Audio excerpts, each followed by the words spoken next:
जय श्री राम। सरजू नदी के सूर्योदय,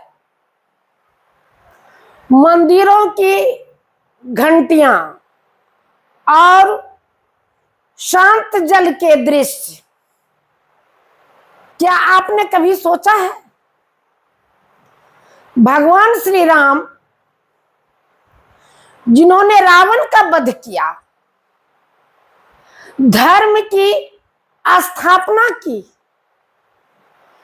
और आदर्श राजा बने, उन्होंने अपने जीवन का अंत कैसे किया? क्या सच में उन्होंने सरयू नदी में जल समाधि ली थी? और अगर हां, तो उसके पीछे क्या रहस्य था? क्या यह मृत्यु थी या परम धाम की दिव्य यात्रा? आइए जानते हैं सरयू नदी और भगवान श्री राम की अंतिम लीला की अद्भुत कथा। जय श्री राम। सरयू नदी का महत्व इतना क्यों है? सरयू नदी सिर्फ अयोध्या तक ही क्यों है? उत्तर प्रदेश का पावन नगरी अयोध्या के बीचों बीच बहने वाली सरयू नदी केवल एक नदी नहीं है,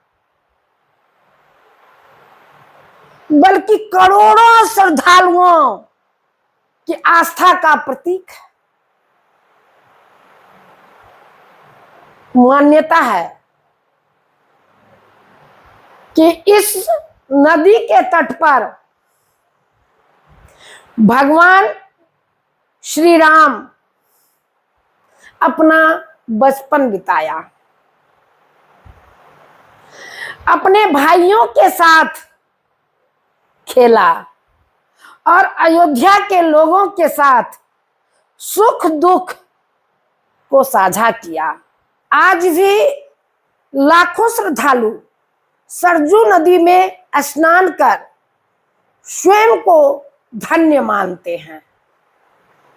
ऐसा विश्वास है कि सच्चे मन से यहाँ स्नान और भगवान राम का स्मरण करने से मन को शांति और पुण्य की प्राप्ति होती है।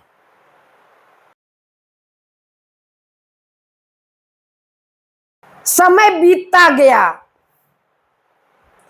भगवान श्री राम ने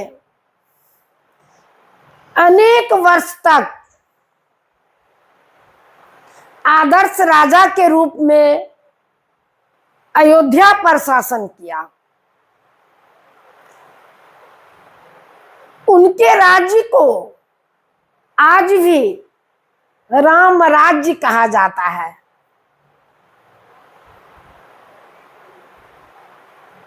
राम राज्य का अभिषेक दिया जाता है कि उसके राज्य में राम राज्य हुआ।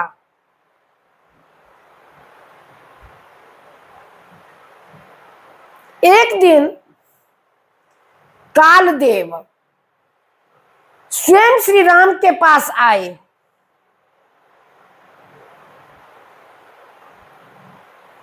उन्होंने संकेत दिया कि धरती पर भगवान का अवतार का कार्य पूर्ण हो चुका है। अब उनके बैकुंठ लौटने का समय आ गया है।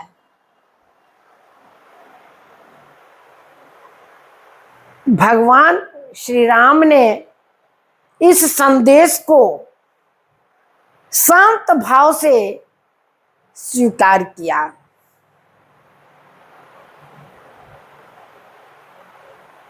क्या आज के युग में कोई करेगा? नहीं, उन्होंने अयोध्या के लोगों को अंतिम दर्शन दिए। कहा जाता है कि उस समय पूरी अयोध्या शोक में डूब गई थी। फिर श्री राम अपने भाइयों, भक्तों और अयोध्या वासियों के साथ सरजू नदी के तट पर पहुंचे।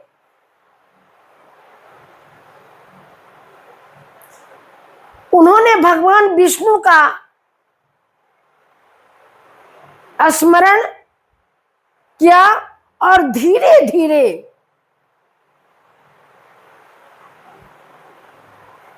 सरजू नदी के पवित्र जल में प्रवेश करने लगे।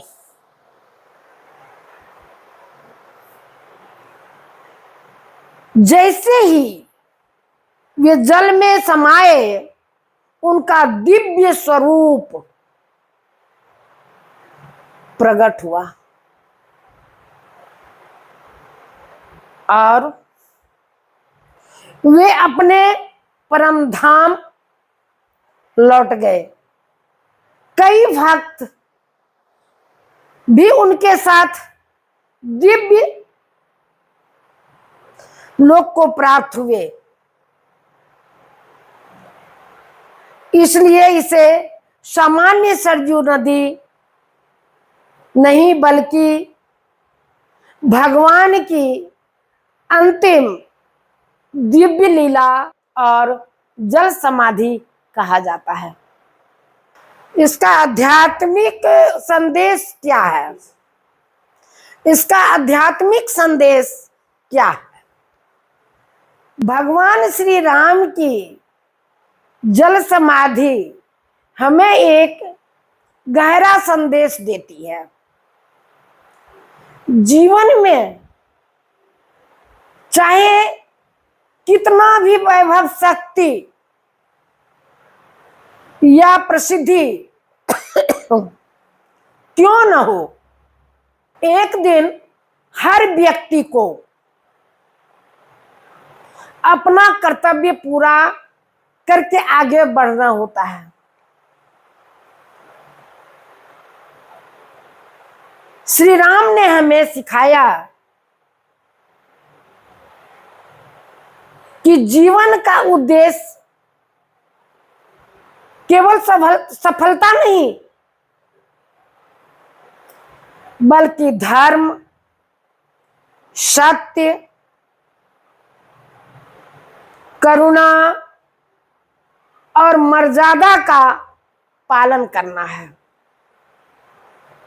जब उनकी पृथ्वी पर कार्य पूर्ण हुआ तो उन्होंने बिना किसी मोह के अपने दिव्य धाम की ओर प्रस्थान किया। कोई मोह नहीं, कोई ममता नहीं, कोई माया नहीं। यही वैराग्य और कर्तव्य का सर्वोच्च उदाहरण है कि जाने के समय में अपने साथ मोह, माया, ममता कुछ भी लेके मत जाओ। वैराग्य के जैसे ममता को त्याग कर यहां से चले जाओ। भगवान श्री राम ने यही सिखाया, यही संदेश दिया है। आज भी सरयू नदी के किनारे खड़े होकर जब कोई जय श्री राम का उद्घोषणा करता है तो ऐसा लगता है मानो उस दिव्य कथा की गूंज आज भी वातावरण में जीवित है। यदि आपको अयोध्या जाने का अवसर मिले, कोशिश कीजिए, समय निकालिए। आप सनातन है, अयोध्या जाना चाहिए। तो श्रद्धा के साथ सरजू तट पर कुछ पल अवश्य बिताइए। यहाँ की शांति और भक्ति का अनुभव शब्दों में व्यक्त करना कठिन है। वहां जाकर सरजू के किनारे बैठकर आप अपने आप को शेयर कीजिए कि आपको कैसा लग रहा है। ऐसा मानो श्री राम आज भी अयोध्या में ही है।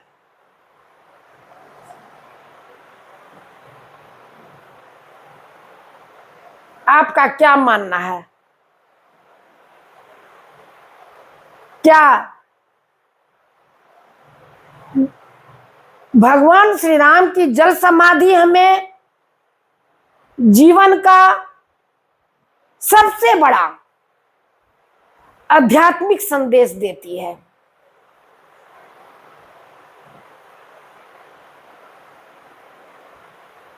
सबसे बड़ा आध्यात्मिक संदेश देती है।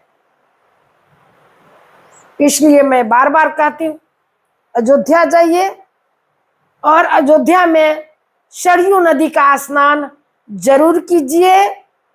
साथ साथ वहां कुछ पल के लिए अपना समय बिताइए और उद्घोष जय श्री राम का उद्घोषणा कीजिए।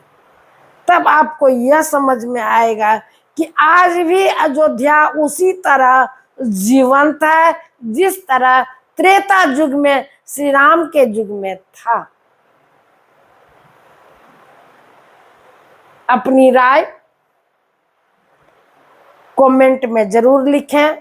अगर आपको यह वीडियो पसंद आया हो तो इसे लाइक करें, अपने मित्रों के साथ शेयर करें, साझा करें। ऐसे ही सनातन धर्म की प्रेरणादायक कथाओं के लिए दिव्य वाणी को सब्सक्राइब करना ना भूलें और प्रेम से कहें जय श्री राम, जय श्री राम।